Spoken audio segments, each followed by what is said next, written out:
And their last win against a top 5 team in any capacity came almost 6 years to the day against number 5 ranked Tennessee squad. Zakai Ziegler, 6th in the nation in assists. He controls the tip.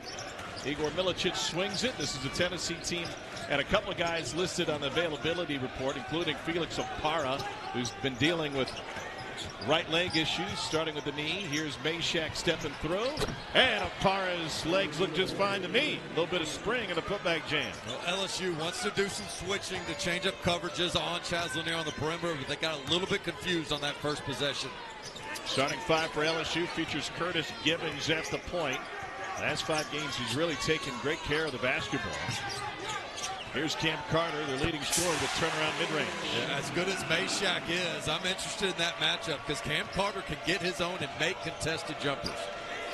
Well, Ziegler and Tennessee not afraid to push the pace here in the first minute of this game, rushing it into the front court, then setting up the offense. Here's Lanier, guarded by Carter. Finds Milicic on the slip. Igor Milicic steps through and has his shot blocked by Damian Collins. LSU comes in averaging 76 points a game. They've been a good team at home. 11-5 here on campus. 14-13 overall, just 3-11 in the league. Destined for the first night of the SEC tournament, but wanting to make some noise. They played in the NIT last year.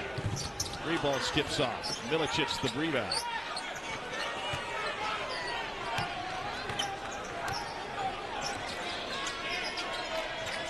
Ziegler with the screen from Meshack. And here's Milicic getting downhill. And a Tennessee turnover. Yeah, careless pass by Ziegler there. Milicic was not expecting that one.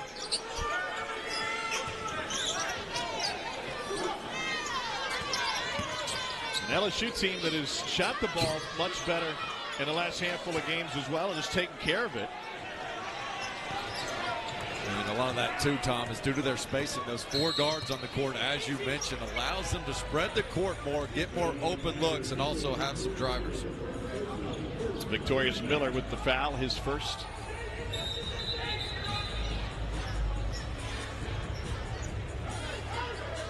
They want to make sure they got the foul on the right guy.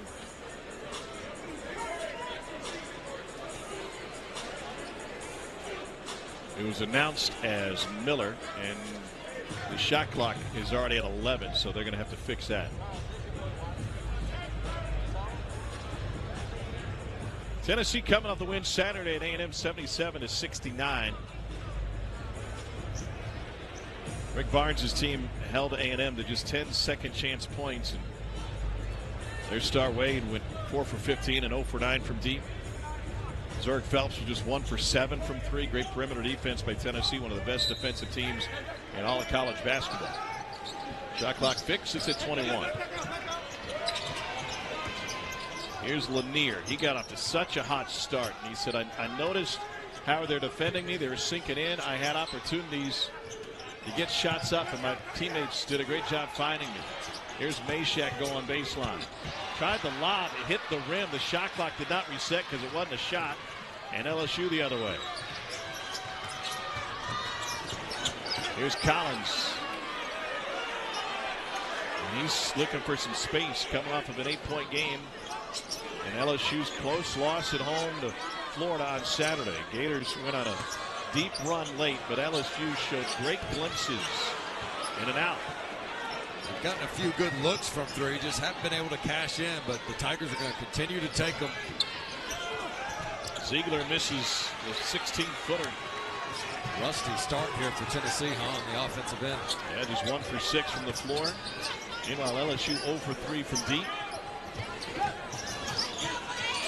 Miller splashes it. You can see they're unafraid to take the deep ball. 4 of their first 5 attempts have been from deep for the LSU Tigers.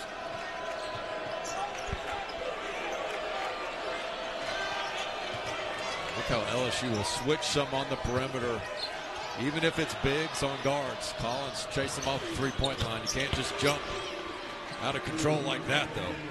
And so Lanier steps in and drains 2.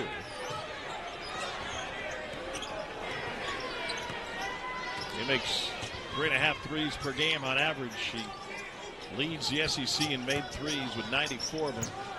You got to guard him all over the court. Okpara with the rebound. Ziegler cross court. And an immediate pickup of Lanier by Cam Carter. Ziegler lob, and it's knocked away. Meshack ends up with it. Jamal Meshack into the paint. 5 to shoot. Here's Lanier for 3. And a second opportunity for Meshack. Off the window. He stays so active on the glass. Kind of an unsung hero last game on the road at A&M. Coach Rod Clark talked about how important those 2 offensive rebound tip-ins he had against the Aggies. And a team shooting the ball well here in the early going. Volunteers just 3 for 8 with a turnover. Take a look at how hard Tennessee cuts, though. I mean, they do everything with purpose, and that's why they get really good spacing on the offensive end. Igor Milicic. Nope. And here comes LSU the opposite way. George Sears on the floor now running the point for LSU. Matt McMahon has played just about every combination possible with his roster this season. Here's Cam Carter giving it up. And a paint touch close to it. About as close as LSU will get with this lineup. Out for 3, and it's good for Victorious Miller. And that's a spot that they thought they could have open. Tennessee likes to really load up on that help side defense, so good job on the scouting report. Great skip pass.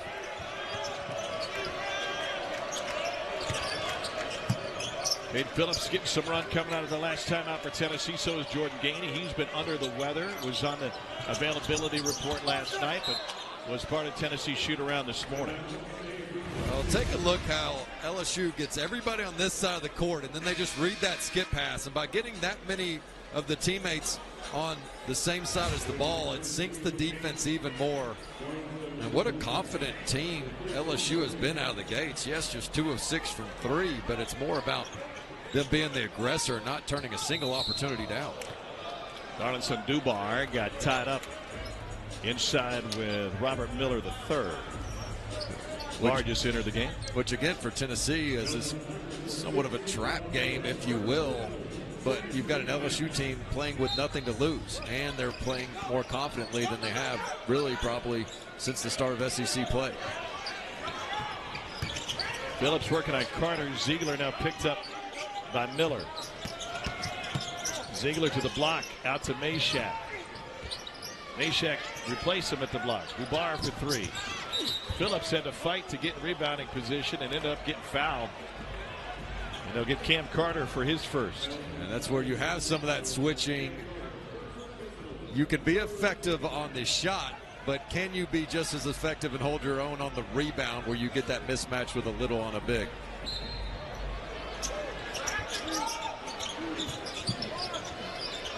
Ziegler gets it into Phillips.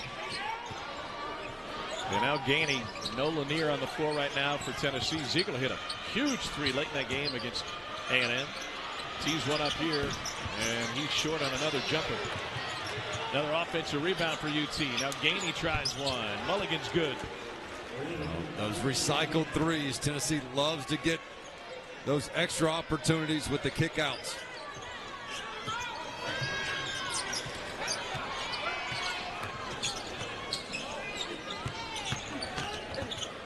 Got Bailey fouled, and he's going to the line.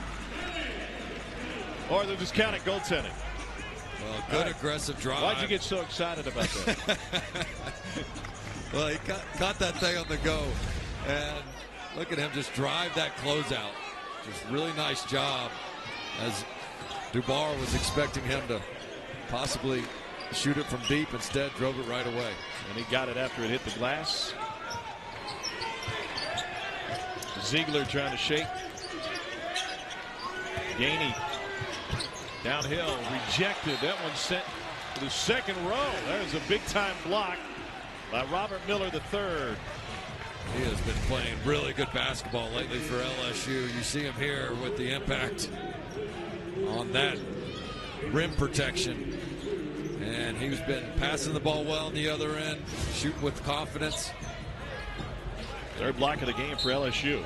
And he rotates in there with Collins. So between he and Collins, they're the one in the 4-round-1 offense. Ziegler got Miller in the air, turned it into a layup. It's one thing to jump at the shot fake. It's another to not have any backside defense, as everybody was so consumed with their own man.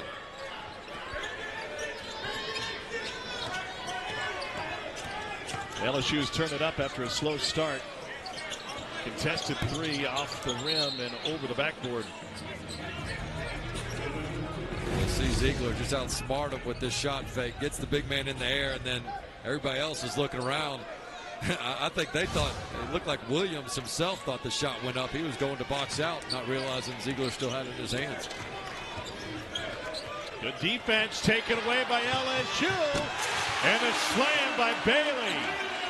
Well, Ziegler got that poked away. I think he thought Dubar was going to pick up the loose ball. Hesitation cost him. That'll help. Jammed by Lanier. And that is one way to release pressure, is the backdoor cut, especially with a big-time three-point shooter that they're trying to deny. Couple of big shots and great defensive effort from LSU here early on. Ziegler returns a favor. Picks Sears' pocket. And he goes down hard into the stanchion, and a foul on Jordan Sears. Dubar with this Tennessee team. Everybody looking forward to that matchup against Alabama, currently a projected 1 seed, playing against the Vols on Saturday. But this is a take care of business game, and you can forget about the records that you see on the screen. This is an LSU team playing with a ton of confidence and nothing to lose, and that can be a recipe for disaster. But this is an experienced Tennessee team that's not going to play up or down to the competition. They bring it every night. Ziegler has been better in the second half the last couple of games. Not off to a great start tonight. 1 for 3 with a couple of turnovers. And he'll get a breather here with 11:28 to go in the first half. LSU solves the press. But the bucket's left short by Corey Chest. Here comes Tennessee the other way. Bishop Boswell on the floor for the Volunteers.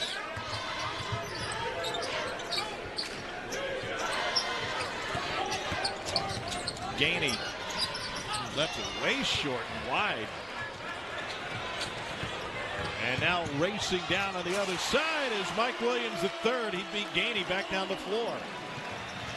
Yeah, the missed shot where rebounders really weren't in position.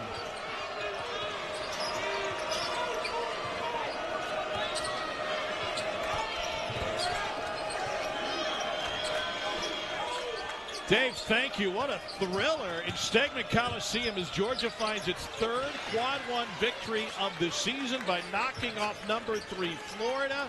That also puts into play a number 1 seed. So for Pat Brownlee, the rest of our crew, I'm Dave Neal saying so long. Time to get you out to Baton Rouge for Tennessee and LSU.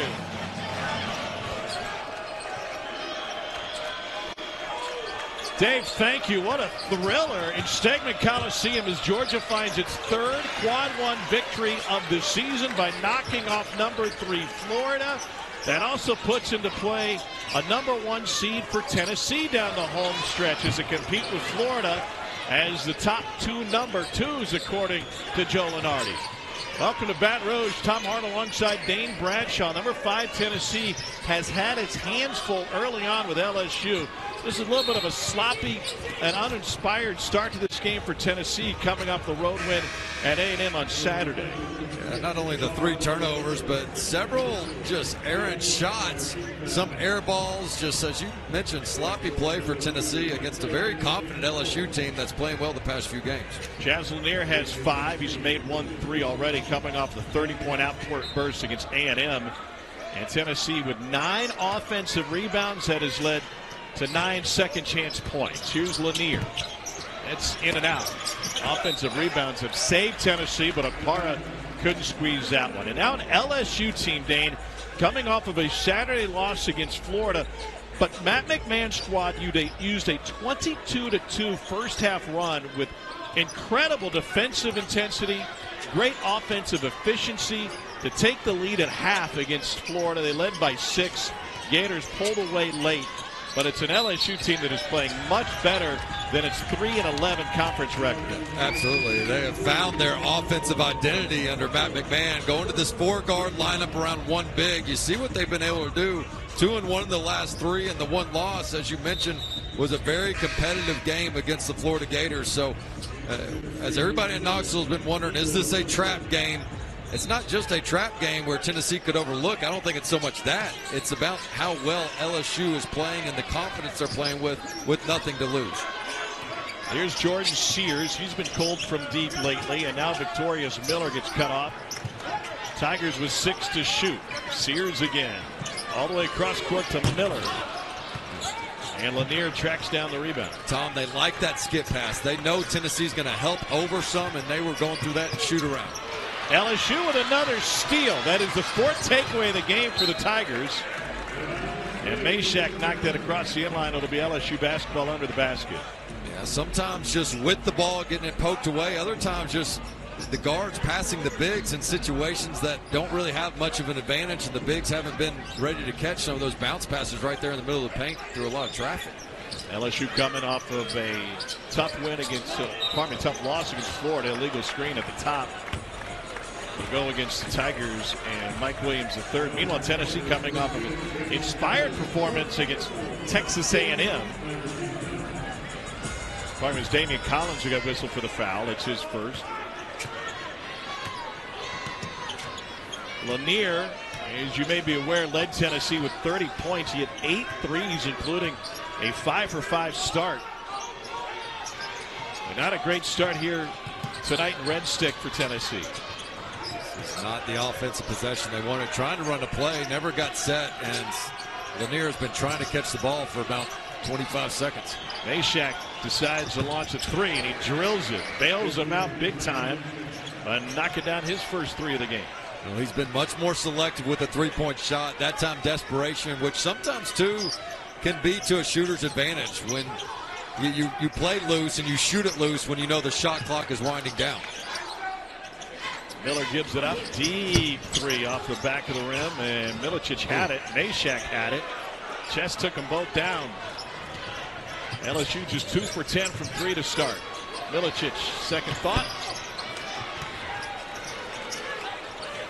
And tracked down by Miller. Well, you see the rebound advantage to Tennessee, and that's the trade-off with this LSU smaller lineup. The balls are going to really be able to take advantage on the boards. Boswell took a shot there. Yeah, he did. And unable to clear the cobwebs. Rick Barnes unhappy with Milicic. And Chad Newman will go to work and check out Bishop Boswell. Beautiful night in Benton. Moves Georgia up, and it also moves Tennessee up. Now is the number 1 2 seed, according to Lenardi. What a massive opportunity for Tennessee, having Florida lose during the week, and then you have a chance to play Alabama on Saturday to possibly move up to the first ever number 1 seed spot in Tennessee history. Of course, they'd have to hold on to that till Selection Sunday, but what an inside track they could have. Got to take care of business here first. Play out of the break, goes to Aparo, jump right over Miller. Then he gets it blocked by Collins, but it still went in. You could see the conscious effort they made to get the ball inside against this LSU team that's going to switch some, which means Aparo is going to have opportunities on guards. LSU with a scoring drop, pushing 3:30 now. They missed their last 4 shots. Lanier get tied up with Damian Collins. It's a first on Chaz Lanier. Mentioned this earlier, Matt McMahon has kind of reinvented what LSU is this year by going to a 4-guard lineup in his 3rd season. The native of Oak Ridge, Tennessee, shout out Big Ed's Pizza, is looking for his first win against the Volunteers.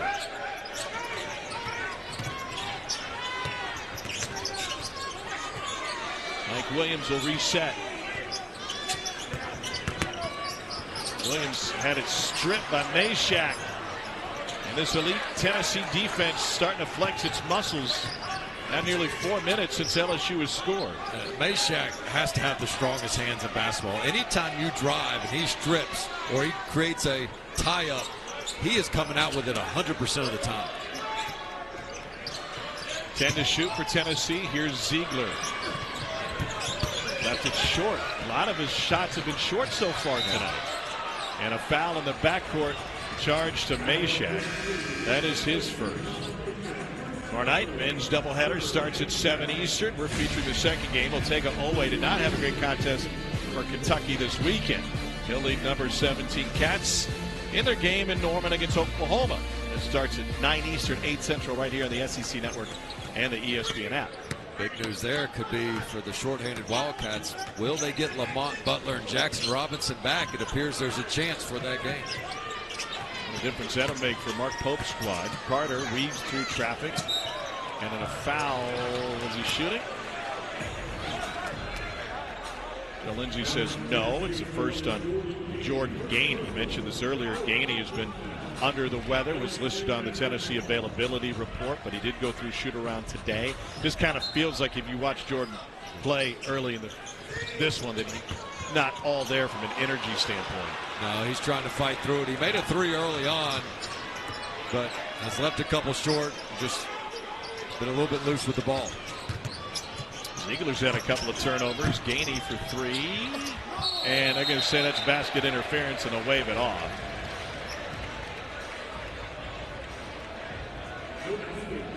Tennessee clinging to a 6-point lead. Here's another look. See if it was coming outside that cylinder. Yeah, still right above that front rim.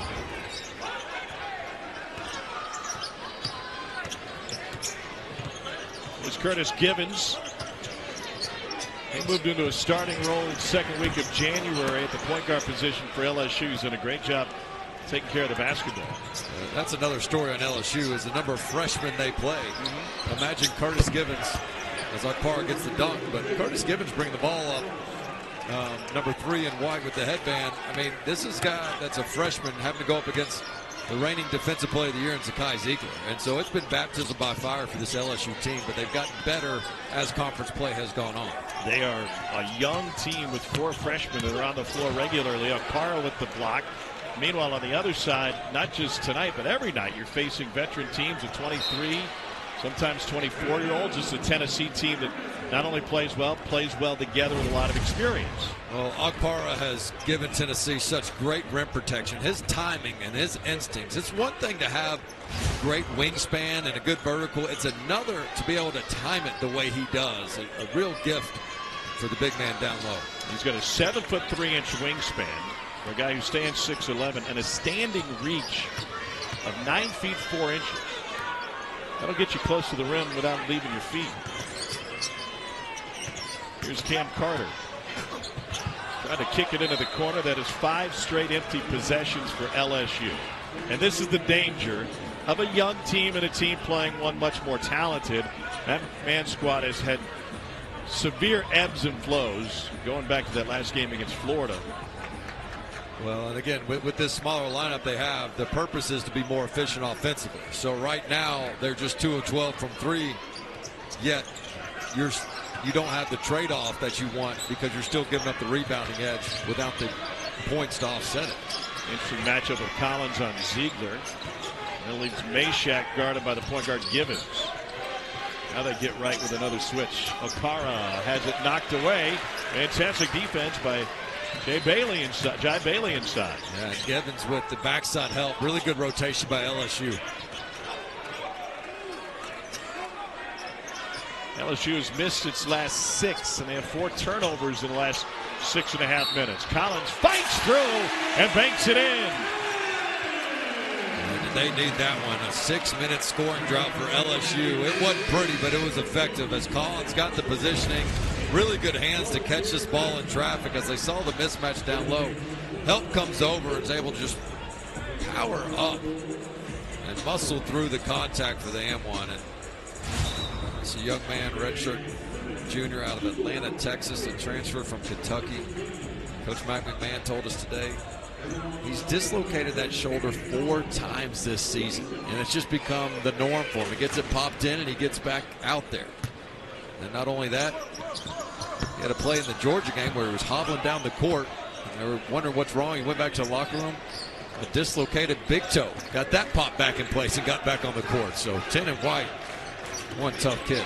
He came to Kentucky as a 5-star recruit for John Calipari. Thought he would be a lottery pick after that first year. Turned around by Phillips. And Collins fights for the rebound. And Matt McMahon was singing his praise. He said, listen, this kid is so tough. He's dealt with all of those injuries. He shows up every day. Yikes. Was 1 for their last 8. And LSU 2 for 13 from deep. Givens went for the reach in. Meshack fouled by Miller. And they're going to count it and get Collins for goaltending, I believe. Yeah, that's a silly goaltend there because I don't think that ball had any chance of going in. They're going to review it, but this goaltend, I think they're going to reverse that with the ball still going to be up in the air.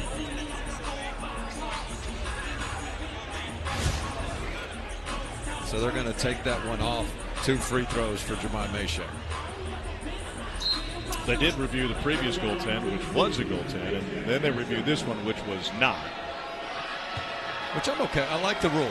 Instead of stopping play every time, they review it at the next media timeout. So sometimes it's awkward. You can see points taken off the scoreboard after a media timeout. Of course, if it's a late game, they'll immediately go to it. They did get Collins for the foul. I mean, he's the one listed as the foul, but I thought it was Miller. Yeah, I agree. I think they need to correct that one. So it should be the second on Victorious Miller instead of the second on Damian Collins. Step through finger roll barely drew the rim from Bailey. And it'll stay with LSU on this side. 3:04 to play in the first half.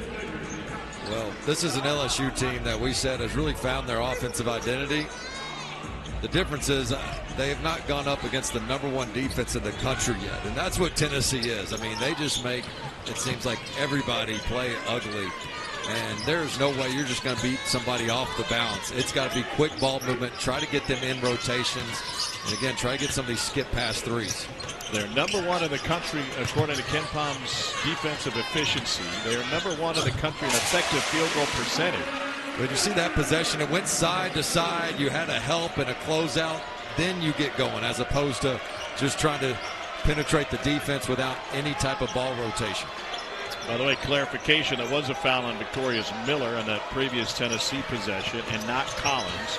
Ziegler with a dump off. Meshack strip and can't quite recover, but it'll stay Big Orange basketball.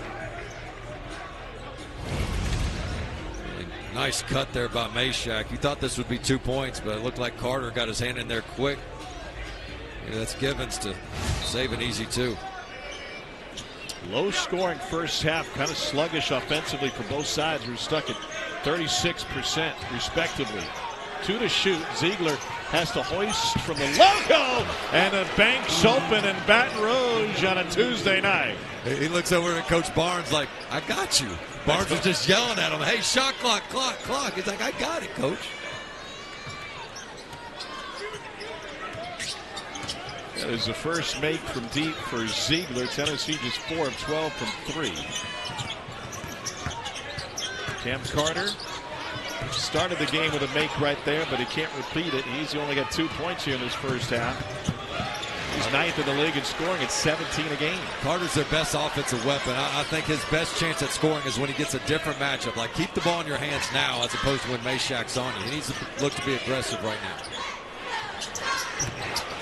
So he missed it, but a second offensive rebound the last minute for LSU, and Victorious Miller now to double figures.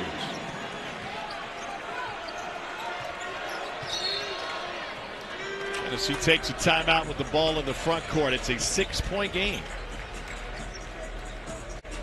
Well, sometimes better to be lucky than good, and Ziegler's going to be long on this 3-ball attempt, but it works in that Rick Barnes and the staff. You know, they look around like, well, you know, it's a tight game. I don't want to take them out now, but it's a discipline I think they got to continue to have to try to get them some breathers, knowing that you need him fresh down the stretch, especially come March. Got to be even tougher in such a physical and competitive league as the SEC has been this year. Ziegler passes on the 3. Now he's matched up with the 6'9" Collins. Drives on the big guy. Dumps it off to Meshack. 6 to shoot. Back to Ziegler. Launches a 3, and it's an air ball. He was 4 foot long on the first one and 4 foot short on the last one. Rather be long at the top of the key than short.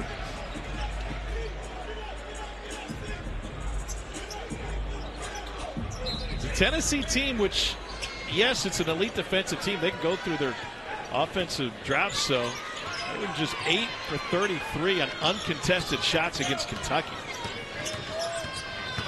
Better hope the defense travels night in and night out. Collins with a hand in his face. Got it. Right over the top of Phillips.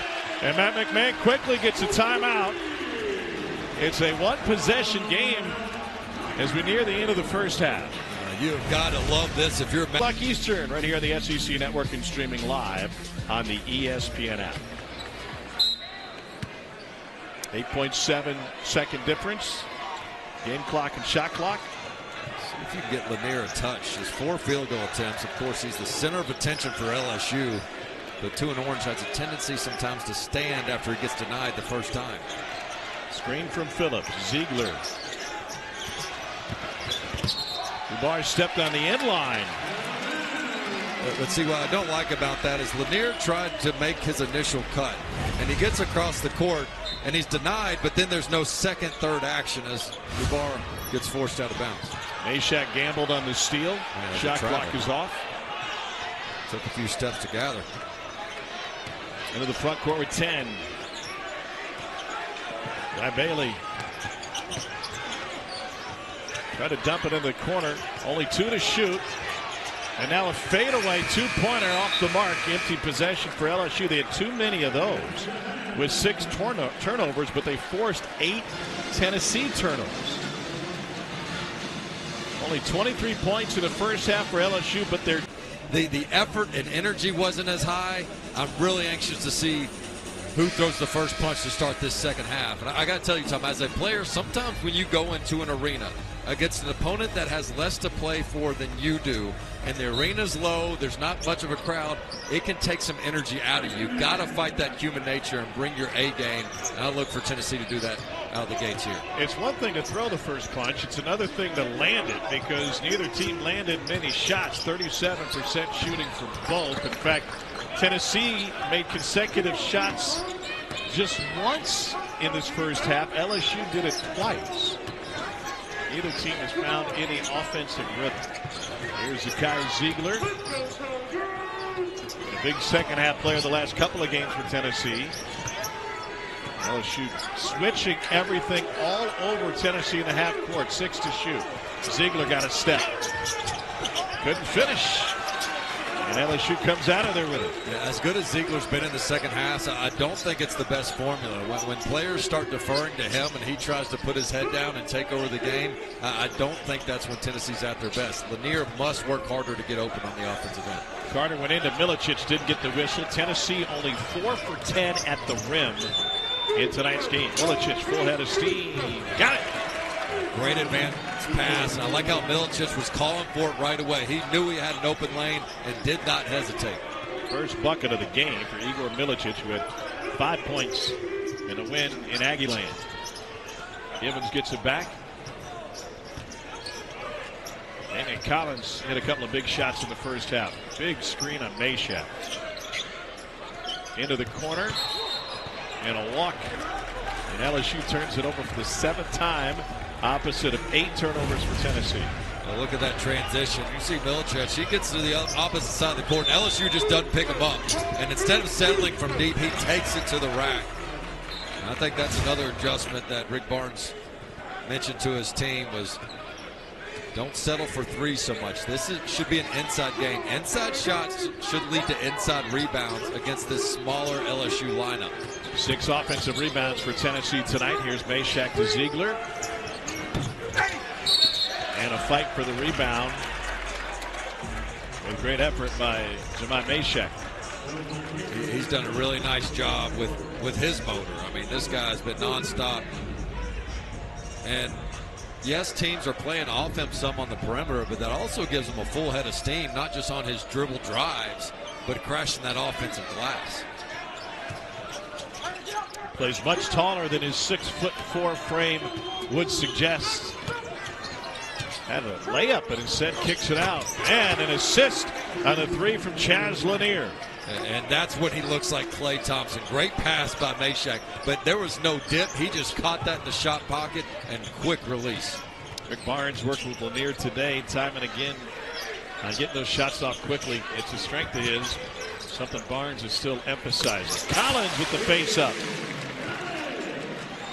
He was Gatorade Player of the Year in the state of Texas coming out, and a McDonald's All-America at Atlanta High School in Atlanta, Texas, and a foul on LSU again.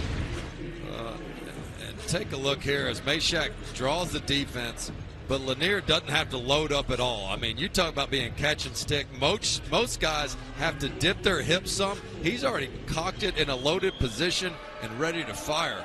Great shot preparation by Lanier. Felix Okpara at the free throw line, and the former Ohio State Buckeyes get another one coming. 6'11" junior from Lagos, Nigeria, played his high school ball at Link Academy down in southwest Missouri, and knocks down the other. He's got 8. Got a couple of Link Academy guys here, including Cade Phillips and Corey Chest on the LSU side. You see a little bit of pressure from Tennessee. There were so few made field goals in the first half. Not many opportunities, but they want to get this tempo going up a little bit. Into Collins, who gives it up. Freshman Victorious Miller, 6'5" freshman out of Los Angeles. Led his high school ball at Arizona Compass Prep, and now Collins. Carter has it knocked away by Meshack. 5 to shoot. Carter working on Meshack. Can't shake him. 2 to shoot. Going to turn and heave off balance. Yeah, why not? Just as they drew it up. The first 3 from Cam Carter comes on a last-second heave. It was lockdown defense from Meshack, but he just did not contest the shooter. Gave him an open look. I don't know if he was afraid of fouling or not, but rarely do you see Meshack not contest at the end of a defensive possession. Here's Lanier for 3. That's wide left. LSU played its best basketball of the season in the first half against Florida last time out, in which the Tigers went on a 22-2 run. The offense was good, but Matt McMahon really bragged on how well they played defensively in that game. And now Collins coughs one up. Ilicic fouled at midcourt by Miller. Desperation shot by Carter as great defense by Meshack. He's got him locked up, but watch how Meshack just never gets his hands up on this shot attempt. Gives Carter a clean look. That's just too clean of a rim at the end of a shot clock. It was like you reaching for the check at walk-ons today. Pulled your hands back. You were in the car before I finally handed over the credit card. Alligator arms, you know what? Was it weird when I asked them if they take Venmo? I was just trying to delay the situation as much as I could until you step up. We got a blood situation at the end of the LSU bench. And Cam Carter being treated by head athletic trainer Sean Eddy. He's going to get taped up. LSU had a sub ready to go, but Victorious Miller had just picked up his 3rd, and so they don't want him on the court if he doesn't need to be. They'll cover it up.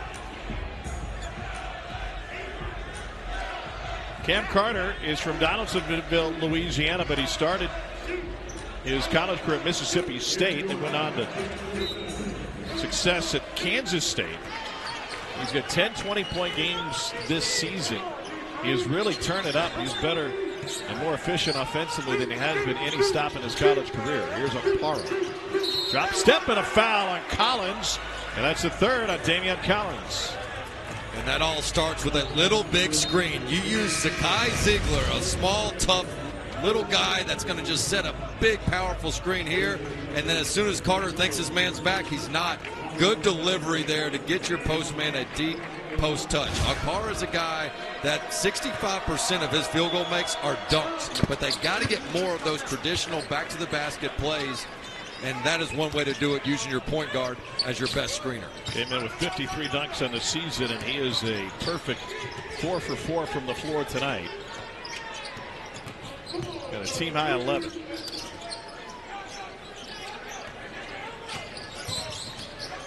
Bailey can't find space against Milicic. 10 on the shot clock. Stepping into a 3 is Carter. And a loose ball corralled by Bailey. Good effort. The LSU team, Dane, that does not play like a 3-11 team in conference action. No, I mean, they've been playing with a ton of purpose in this game and a ton of confidence.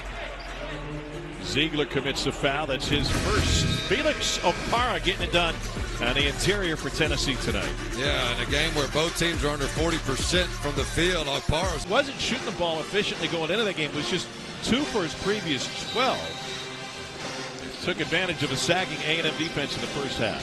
And rarely do you hear Texas A&M coach Buzz Williams say they had to adjust their defense to a certain player because they take your strength away, but that's exactly what they had to do.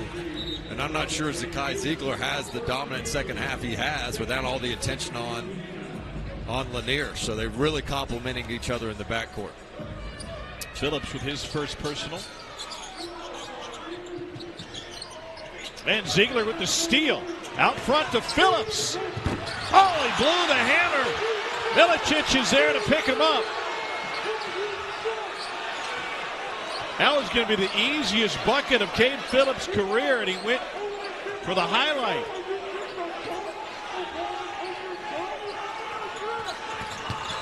Ziegler behind the bag and off the glass. I mean, isn't that just so Zakai Ziegler? He makes the steal, and when his teammate makes a mistake, it's like, don't worry, man. I got your back. I always do, and I'm going to turn your missed dunk into an and one opportunity. And here's why he's so good. Just denial, never takes a play off, kicks it ahead. And Phillips, sometimes those things happen. But I tell you what, if you're going to miss a dunk, the last thing you want to have happen is your team be in a close game and you're like, man, I really feel bad about that dunk. But when your teammate gets 3 points on that same possession, you don't feel so bad. It's the largest lead of the game for Tennessee, now up 11. That's why I always just laid it in, you know? Is that why? Yeah, that's why. Yeah, I was wondering.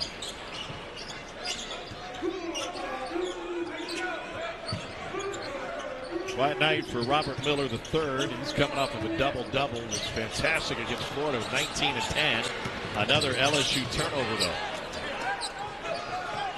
3 turnovers the last 2.5 minutes for LSU, including back-to-back possessions. Phillips trying to shake, jump hook. Milicic there. And corralled by Robert Miller III. A game against Florida was a first career double-double for the freshman from Houston. Gives it up, looking for an assist, and he gets it on a Curtis Givens triple. First bucket of the night for Givens. Yeah, he doesn't shoot a great percentage from 3, just 26%, but he took 9 of them last game, connecting on 3, but that shows you he's got the confidence to take and make them. Ziegler behind Milicic, and a kick. 6 seconds back in the shot clock. Well, the freshman out of Memphis, Tennessee, Givens, is going to be in the left corner after the great ball movement, just skipping it around, making that extra pass, and knocks it down. Again, this guy's got such a high ceiling, a 4-star recruit, getting invaluable experience. And our colleague John Sunvold made a great point last game about this LSU team. Like, it's already hard to be a freshman in college basketball, but now with all these extra COVID years, the transfer portal, everybody's so old, and now you're going up against an old team, and in the most historic SEC season we've ever had, this is going to be the toughest freshman season any rotational player could have. Yeah, you used the phrase baptism by fire earlier this game, and I think that's exactly what you get as an LSU team as a whole. And Matt McMahon has proven that he will use everybody on this roster. He has rotated through a handful of players. They've had to deal with multiple injuries, 2 torn ACLs on this team. Gainey gets on the floor for it. And it'll be Tennessee basketball. Yeah, to your point, the Jalen Reed injury for LSU really hurt them early in this season. He tore that ACL against Florida State in the ACC Challenge, and he was just a mismatch nightmare at the 4 spot. As we see for the hustle play here, as both guys go after it, looks like LSU knocked it out of Gainey's hands. 7 to shoot. So you get it to your best shooter in the corner. Milicic follows. Wow. Well, and that's where Tennessee has to eat. They can't stop and look at the shot. LSU gave up 19 offensive rebounds the other night to Florida. That was the difference in the game. Because they have this smaller lineup, you can get a lot of opportunities there. Miller fouled on the pass. Let's take a look where Milicic is going to come from. He's just going to come right down the lane and get this missed three-ball opportunity. And this thing couldn't come off the rim any more perfect as nobody boxes him out. That is as clean of a crash to the glass as you'll see. Easy money for Milicic. LSU's only gotten off 6 shots in the second half. Tennessee has 13 attempts since the break. Turnovers have been an issue for the Tigers. 6 to shoot. Sears gets it inside. Miller with 2 on the shot clock. Tough angle. Got it. And this is a young but very talented LSU team. And Robert Miller's given him 11 a game over his last 4. Finally gets his first field goal. And between Miller and Collins, they've got great height and elevation to make some of those tough contested mid-range jumpers. Milicic down the paint again. Took it right down the pipe before Miller committed his third person. 12:20 to go. Hey, I think this is our final Tennessee game of the year, if I'm not mistaken, towards the end of the season.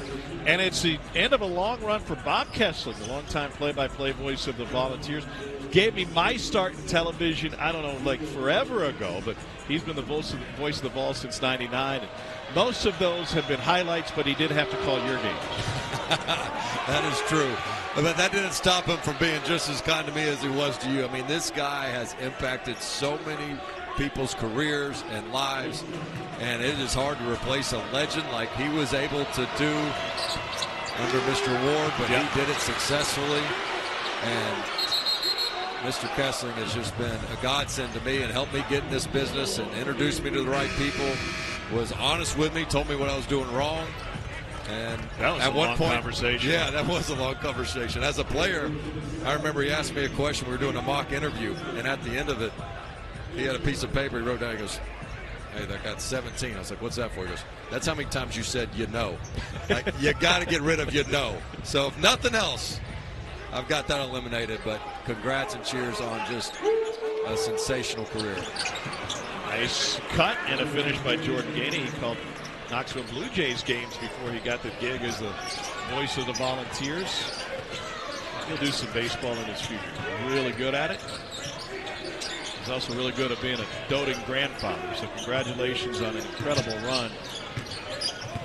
The voice of the ball is about Kessler. Rejected by Opara. And his timing is just so good. He sees it. He knows you're going to shoot before you know you're going to shoot. 10-point Tennessee lead.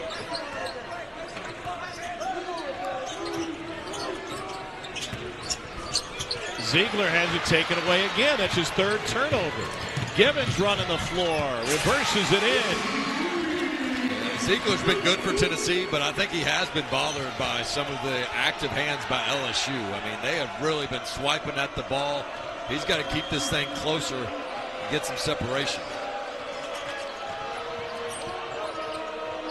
Here's Opara, who's got 50 blocks in the season now. That's the 13th time a Volunteer has reached that mark in a season, and then a foul and midcourt on Gibbons. Felix Opara commits his first. Tennessee clinging to an 8-point lead. Yet another block by Felix Opara. Return to sender. And then Bill 68-38. So Alabama not rusty in their midweek game before the big-time matchup on Saturday. Nate Oates' team put up 53 in the first half.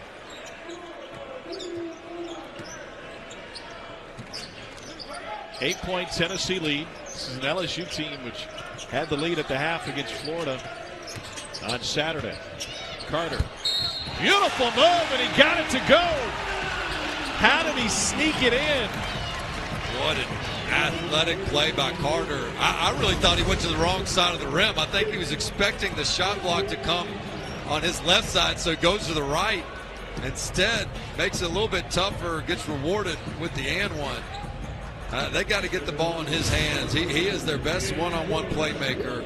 I'm not saying stand around and watch him dribble and shoot contested shots, but when it gets late clock, he's the one guy that can really create his own.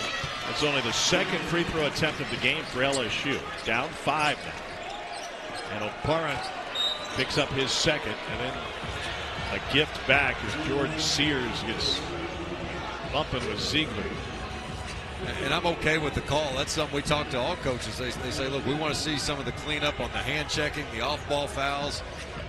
And if you're going to do that, then it might look ticky-tacky, but those are the calls you got to make. And Tennessee in the bonus with 10:50 to play. Hope you don't have anywhere to be tonight. One more coming for Ziegler. Next week's gymnastics doubleheader features number 6 Florida playing host to Missouri at 6 Eastern. Then 17th ranked Alabama takes on number 16 Arkansas at Bud Walton and Fayetteville. It should be another exciting night of SEC gymnastics. 11 points now for Ziegler after the 2 free throws. What has worked for LSU in a half court? Well, we'll see if a long 3 ball here, but I think their ball movement, they've also been able to get their bigs some decent touches in the middle. 6 of 11 now in the second half for LSU. And again, that's against the #1 defense in the country, the Tennessee Vols. Lanier has done more rebounding than scoring. He's got 3 for 7 from the floor, 8 points and 8 boards. 9 to shoot. Ziegler with the Para 2-man game. It's on the way in, but can't finish the floater. I believe every shot that Ziegler has missed has been short tonight. Yeah, I agree. I think on that one he was looking for the lob. They've gotten that time and time again all season, but Okpara got a little bit off balance, and he ended up having to shoot a floater instead of the lob. Ball fake by Sears. Spins around on Gainey, and that leaves Miller free for the follow jam. Well, and on that one, Okpara got caught coming over to help, but if you're not going to get up and block the shot, then you need to be staying attached to your man. Gave up the backside rebound. Over 2.5 minutes since Tennessee has made a bucket.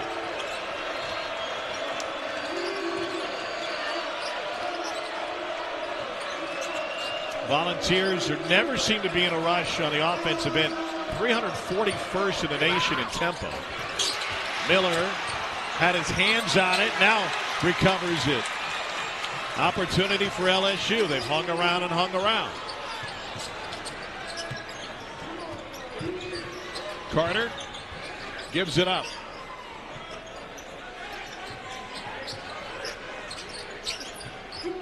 Miller handoff to Sears. Back to Carter. Not much space on Gainey, and Okpara with the rebound.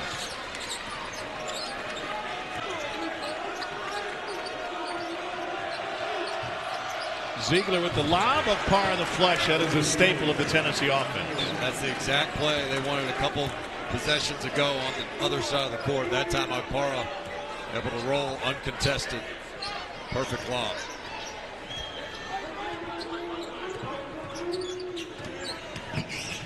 Sears had Ziegler on skates and then turns into a foul. Charge of the Tennessee point guard, the second committed by Zakai Ziegler.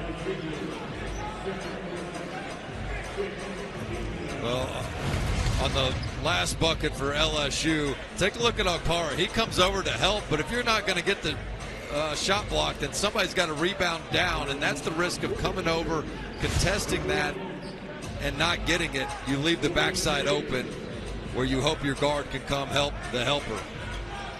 So Jordan Sears at the free throw line. By the way, as Brian Dorsey was relaying the foul call to the scorers table, Zakai Ziegler is right next to him, disagreeing with everything he said. No, I didn't. Hey, foul on number 5. No, it wasn't.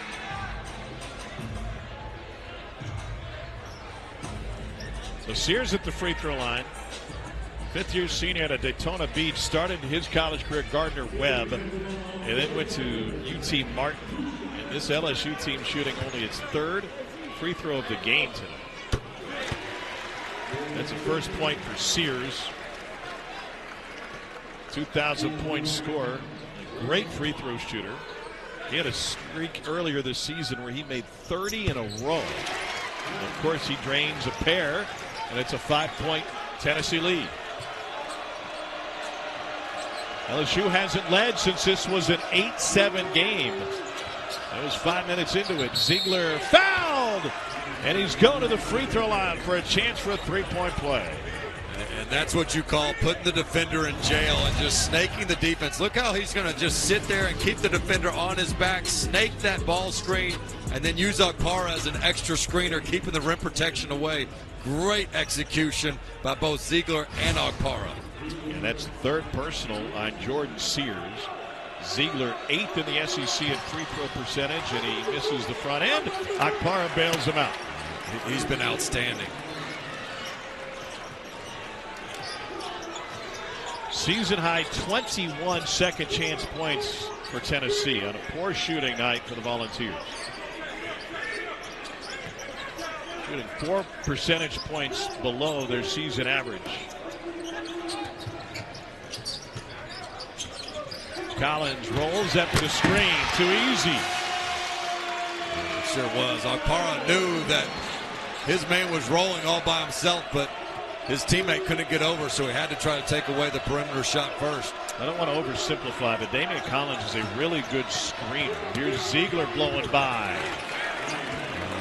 Two defensive miscues by both teams there. You never want to leave a wide open roll or a wide open drive like that. The backside help. Just too concerned with their own man.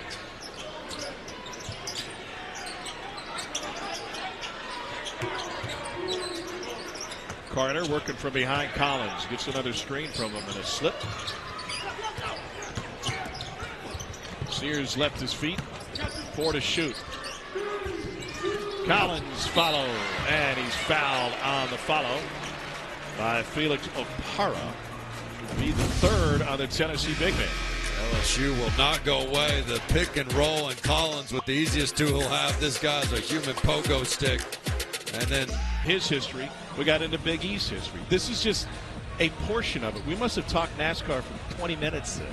Yeah. For the record, I was delayed on my flight and not part of that conversation. And clearly, that is a sample test of what happens when you put two severe ADD people on a basketball court next to one another. Look what happens when I'm not there. Had I been there, we could have described the broken down pick and roll coverage over there a little bit better. But instead, I don't think he wants to talk pick and roll coverage. You know, he does tense up the more you talk about basketball. Yeah, he's so passionate about it. He'll point out all the things that they need to get better at. He'd much rather go through that list. He wanted to know where I'd rank Alex Schwartz among the league sports information directors. I told him, forget about the league. He's still behind Thompson Koviak.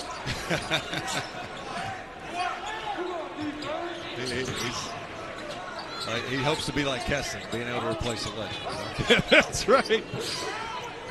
I think the beauty of Rick Barnes is he is an intense coach who hammers his team on the details. That's why they're so good defensively. Gainey's short. 9-point lead, and Meshack fouled on the rebound. But he's not all basketball all the time, right? I remember going into Lexington last year, huge game with Tennessee playing at Rupp. Dalton Connect, if I remember correctly, had a big game. And about 20 minutes before tip, it must have been 40 minutes before because Kessling was out there. There's little Ricky from Hickory sitting on a trainer's table with his legs dangling up, and he's just making fun of Kessling the whole time. But, Coach, you're getting ready to coach in front of 24,000 in a top 10 showdown on a Saturday night. It's a huge game. And all it is busting Kessling left and right. Well, and I think that's what also allows him to coach his players so hard, because when it hits the practice court and when it's game time, it is all business. But he can immediately turn that switch to, as soon as practice over, he's going to put his arm around these guys, play a practical joke arm or whatever it might be. And that's where you see the loyalty come through. I tell you, that guy at the free throw line, Jemai Meshack, is one of the top defenders Rick Barnes has ever had as a coach. And really in this game, his offensive reboundings have been a huge separator, leading to those free throws. Tennessee +7 at the free throw line in an 11-point game. Miller is cut off by Okpara. Gibbons passed on the three, sets up his teammate for one. And Okpara with the rebound. He's having a big night. And that's a shame for LSU because that's exactly what they want. Operate out of their 5-man in the middle of the court, see if you can get that skip pass and one extra, just unable to knock it down. And so Tennessee will bleed clock. Lanier is open for a split second, guarded by Miller. Got some space. And it's rebounded by Robert Miller III. I think that could be some of their tempo criticism, and it's not a bad thing. They look to score early, and if not, they do what they call reload at the top of the key and set something up. They're not going to shoot early just for the sake of tempo. Back to Gibbons. And a foul on the rebound. And we'll sort that one out. Our final SEC women's tripleheader of the regular season. Georgia is on Rocky Top to take on number 11 Tennessee at noon Eastern. Texas is number 1 in the country, and the Longhorns get Florida at 2 o'clock. And LSU here at the PMAC at home against Ole Miss at 4 o'clock Eastern. That's all day Sunday on the SEC Network and streaming live on the app. Fouls on Meshack, his second. And here's Robert Miller III. His dad played defensive line for the Tigers. Robert 6'10", 220.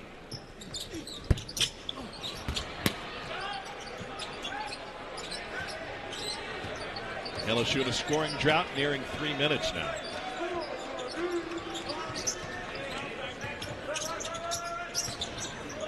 It was a 3-point Tennessee lead at the half. LSU missed a bucket at the end of the half. Could have made it closer. Now Lanier throwing them in from deep. Well, I think that's one where they probably prefer him to take the big man off the bounce and do some of that 3-level scoring that we talked about, but gets rewarded nonetheless with a big-time 3. Carter draws the third on Meshack.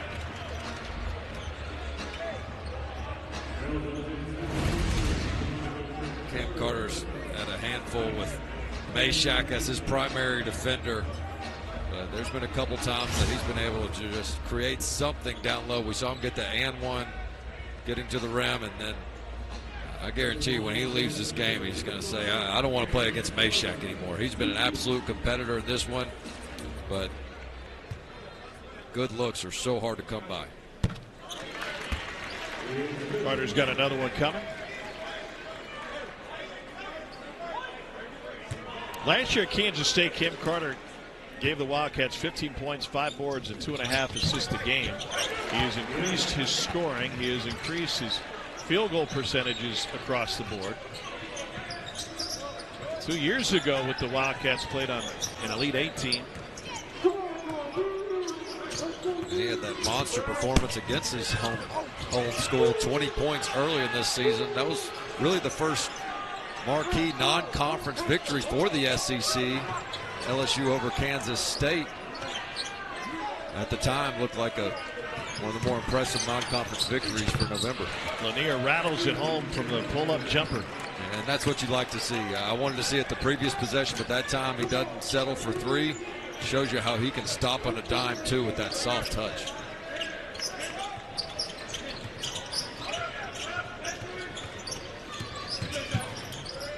They've gotten some looks from the corner. Just haven't been able to knock him down, and then a foul charged to Miller. It's his 4th as he threw Phillips to the ground. Well, we'll see 2 of the 3 levels here as Chaz Lanier comfortable off the catch or the bounce. Just going to size up the defender, rise. Matt grew up in Oak Ridge, spent his entire youth there. He grew up a huge Tennessee fan. He was in Stokely in 1987. Or pardon me, that was that a Thompson Bowling and Tony White for 51 against Auburn? Here's Phillips at the free throw line. I think that was the Stokely game, but Thompson Bowling was the 1990 game. Chris Jackson, Allen Houston. Yeah, it was Chris Jackson went for 49. Allen Houston went for 43. Dale Brown had said 3 words on the dry erase board that day for LSU: run, fun, and gun. And Chris Jackson took advantage.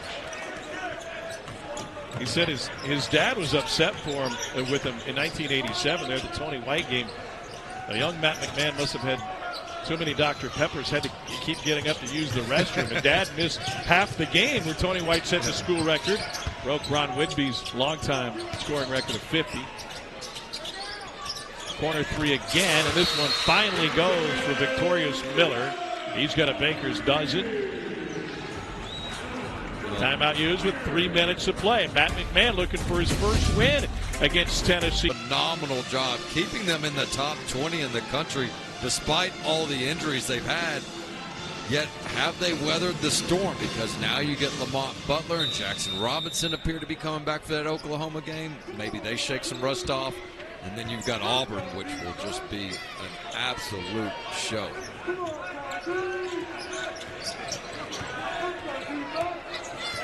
I didn't feel like Auburn really played that well when we were there on Saturday, but Janai Broom sure did. 31, one off his career high. Milicic's challenge at the rim. Aggressive move by Miller, who's playing with 4 fouls. Georgia threw him a little bit of zone, and then they finally made the adjustments in the second half, and Broom was fantastic. Look at the nice verticality there by Miller.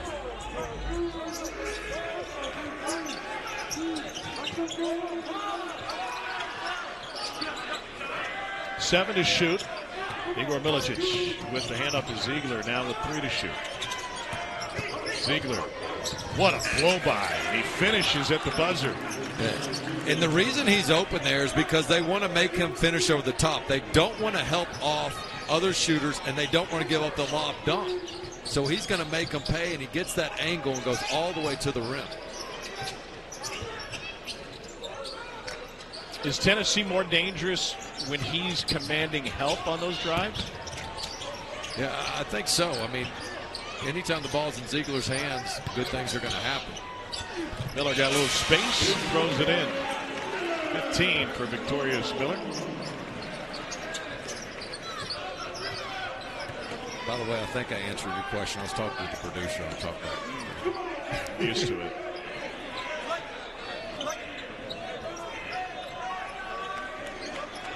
Keep an eye on Okpara here. He's going to set this ball screen, but then he'll snake it, or he'll reset it either way, where the defender's coming, or they get the double team there.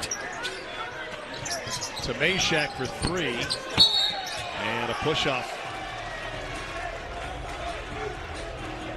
We'll take a look at when Ziegler penetrates. As he gets into the paint, he's going to get by his man. Watch him cross over and then freeze it as he gets into the paint. Look at the help defender. He doesn't want to come over and give up that lob dunk. And then he comes over too late. Ziegler easy too. But that's all because of the chemistry of teams getting burned over and over again, with Ziegler getting you to come help uphill. Then he just throws it up to Okpara, and the coaching staff saying, hey, don't help off, don't help off.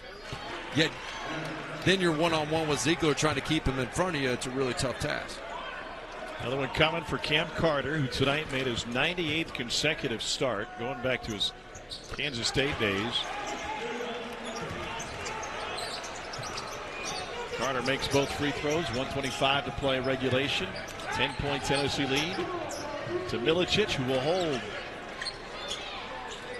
Now LSU trying to play half-court defense. Tennessee used every second of the shot clock on its last possession.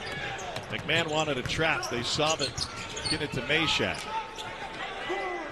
How good Tennessee is late clock. 5. And now 3. Ziegler has it stripped. Another LSU takeaway. 9th steal of the game for the Tigers. Miller picks up his dribble. Tries to thread a needle. Back out to Givens. Big 3, and LSU lost to Florida. 7-point deficit. Miller with a quick foul, his 4th. And Tennessee shooting free throws on the other end. Volunteers only 11 of 17 from the free throw line tonight. They came in at 75% on the year. It's Lanier who's at 81%. With his first free throw attempt of the game. And if they can maintain this lead for the last 45 seconds, barring a collapse, this was a take care of business trip and avoid a trap game situation. And while Tennessee was rusty, I think this is more about who LSU's becoming as a competitive team in the conference than it is Tennessee playing bad. Lanier goes just 1 for 2 from the free throw line. Another busted set for LSU. Trailing by 8. Bailey used a lot of clock on this possession. And we got a tug of the jersey and a foul on Tennessee. Rick Barnes didn't like the call. I think he was expecting a 3-second call in the paint. Instead, send LSU to the free throw line. The last thing you want to do is foul, stop the clock if you're Tennessee. It's a third on Ziegler. And Jai Bailey, who's just a 66% free throw shooter, is going to the free throw line for the first time tonight. Transferred in from Richmond with the Spiders. He was the Atlantic 10 most improved player last year. Gave him 31 minutes a game and 24 starts in the A-10. 1 of 2, and they get the offensive rebound into the corner for 3. And the ball tipped out. Another chance. Down 7 with 11 to play, and a foul. Fouling out. Victorious Miller goes to the free throw line. He's got 16 now. It's a 2-possession game. And he's got one more coming because it was a foul on a 3-pointer. Little best case scenario, still be a 2-possession game. Meshack with the rebound. LSU's got to foul him, and they're a little late getting there. John Bailey commits it, and Jemai Meshack walking to the other end to shoot free throws with 7.9 left. LSU has scored 10 of the last 11 points.